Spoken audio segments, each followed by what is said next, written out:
अस्सलाम वालेकुम रहमतुल्लाहि व बरकात।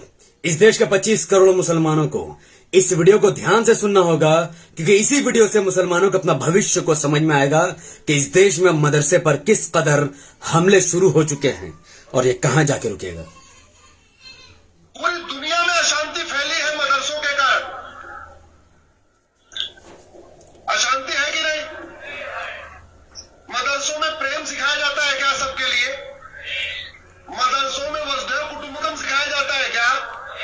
मदरसों में सर्व मंगल मांगल्य सिखाया जाता है क्या? मदरसों में नारी तू नारायणी सिखाया जाता है क्या? मदरसों में सर्वपन संभाव सिखाया जाता है क्या? मदरसों में धर्म की जय हो, धर्म का नाश हो, प्राणियों में सद्भावना हो, विश्व का कल्याण सिखाया जाता है क्या? अरे जिन मदरसों में न भारत की संस्कृति सिखाई जा रही हो, न भारत की परंपरा सिखाई जा रही हो, न भारत की जीवन पद्धति सिखाई जा रही हो, ऐसे स्कूलों को चलाना क्यों? अरे जिसकी संख्या करोड़ों में, जो ये तय करते हैं कि सांसद कौन बनेगा और विधायक कौन बनेगा, जो कम्युनिटी ये तय करती हो जीत हार का अंतर कितना होगा, जो कम्युनिटी ये तय करती हो पार्षद कौन बनेगा, प्रधान कौन बनेगा, विधायक कौन बनेगा, सांसद कौन बनेगा, उसको माइनॉरिटी का दर्जा मिलना चाहिए क्या? और माइनॉरिटी की भारत में जरूरत ही नहीं है।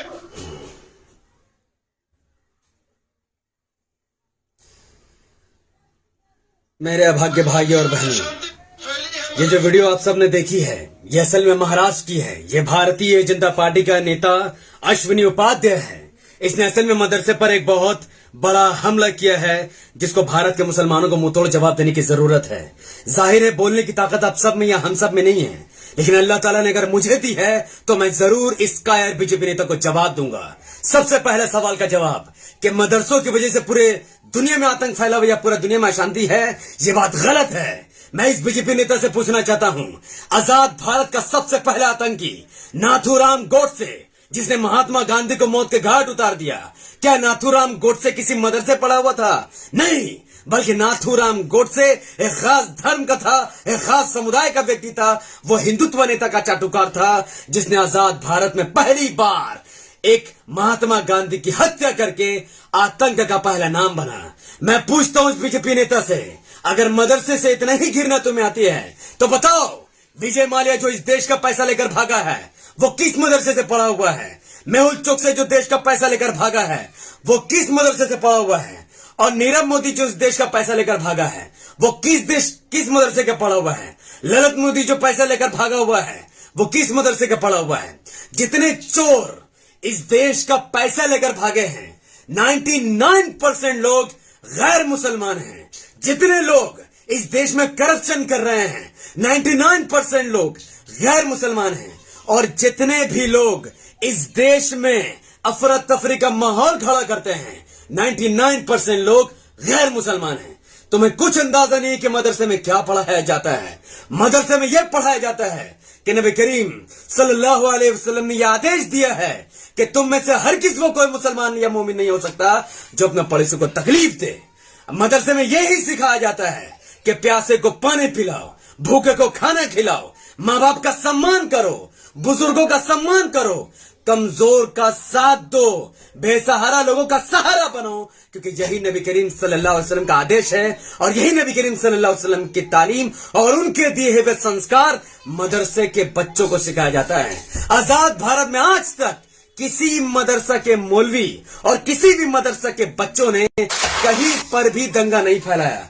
आजाद भारत के इतिहास में किसी भी मदरसा के बच्चों ने किसी गैर मुस्लिम लड़कों पर हमला नहीं किया।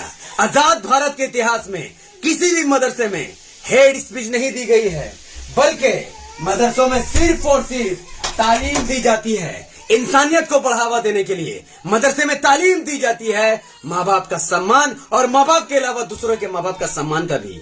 आप सब सोशल मीडिया कितने दिनों से चला रहे हैं? इस वीडियो को जितना ज्यादा हो उतना ज्यादा लाइक, शेयर और कमेंट से भर दीजिए, क्योंकि ये वीडियो अगर हमारे हिंदू भाइयों तक नहीं पहुंची तो आने वाले वक्त में मदरसे के बच्चे, मासूम बच्चों पर हमले शुरू हो जाएंगे।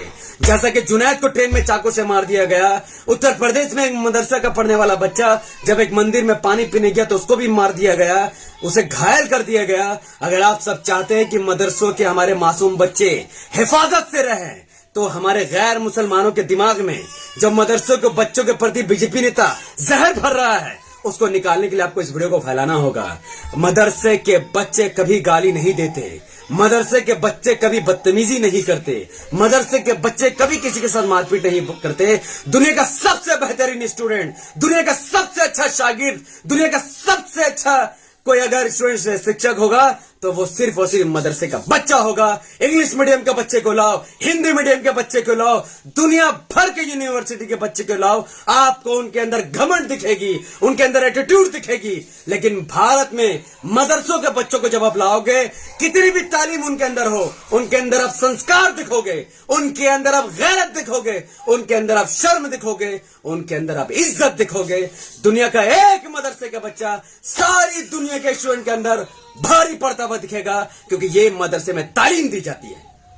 ये बीजेपी ने तो खुलकर कह रहा है कि भारत में मुसलमानों का माइनॉरिटी दर्जा छीन लेना चाहिए ताकि उनका बजट उनको नहीं मिले। वैसे भी माइनॉरिटीज का कोई बजट भारत में बचा नहीं है। मुस्लिम इलाकों में स्कूल, कॉलेज, हॉस्पिटल खुल नहीं रहे हैं। अब जब ये माइनॉरिटीज का दर्जा खत्म करेगा तो भारत से भारतीय मुसलमानों का वोट भी एक दिन खत्म हो जाएगा। और ये सब कुछ इसी तरीके से तमाशे में आप देखोगे, क्योंकि आपको अंदाजा नहीं है, क्योंकि आपका भविष्य अंधकार में जा चुका है। जब बाबरी मस्जिद आपने तोड़ने दे दिया, जब बाबरी मस्जिद को मंदिर अपने बनने दे दिया, जब बाबरी मस्जिद अपने धर्म के नाम पर दे दिया, सेक्युलरिज्म के नाम पर दे दिया, तो इनको चर्बी चढ़ गई है। अब ये कुछ भी करने को तैयार है। मैं बार बार कहता हूं, भारत के मुसलमानों, तुम्हारे पास एक सॉल्यूशन है, ऐसे लोगों को सबक सिखाने का, भारतीय जनता पार्टी से लड़ाई लड़ने का, संवैधानिक लड़ाई लड़ने का आपके पास सिर्फ और सिर्फ एक मौका है। वो है 2024 का लोकसभा इलेक्शन और 2025-26 में आने वाले 5 राज्यों के इलेक्शन, जिसमें आपको इमाम का साथ देना होगा, इमाम के साथ खड़े होना होगा, ओवैसी साहब को अपना नेता मानना होगा। क्योंकि अगर भारत के मुसलमान इसी तरीके से अपना नेतृत्व ओवैसी साहब से हटकर ममता बनर्जी, राहुल गांधी, अखिलेश यादव, मायावती, लालू यादव, तेजस्वी यादव, शरद पवार को तरफ अगर बांटते रहेंगे तो ऐसे नेताओं को जवाब देने वाला कोई नहीं बचेगा। आज इस नेता को जवाब दिए। 26 जनवरी की वीडियो है, आज फरवरी में हम आ चुके हैं। न राहुल गांधी ने इस पर कोई बयान दिया, न प्रियंका गांधी ने इस पर कोई बयान दिया, न ममता बनर्जी ने इस पर कोई बयान दिया, न अखिलेश यादव ने इस पर कोई बयान दिया, न मायावती ने इस पर कोई बयान दिया, न ही तेजस्वी यादव ने इस पर कोई बयान। और इसी महाराष्ट्र में मुसलमानों का वोट खाने वाले शरद पवार ने भी मुसलमानों के लिए इस पर कोई बयान नहीं दिया, क्योंकि उनको मुसलमानों से कोई मतलब नहीं है। अगर आपको मतलब है संविधान से, इस्लाम से, मुसलमानों से, देश के सेक्युलरिज्म को अगर आपको बचाना हो, संविधान को अगर आपको बचाना हो, तो इस वीडियो को जितना हो सकता है उतना ज्यादा लाइक, शेयर और बढ़ाइए। क्योंकि मैं लाइक का भूखा नहीं हूं, मैं कमेंट का भूखा नहीं हूं।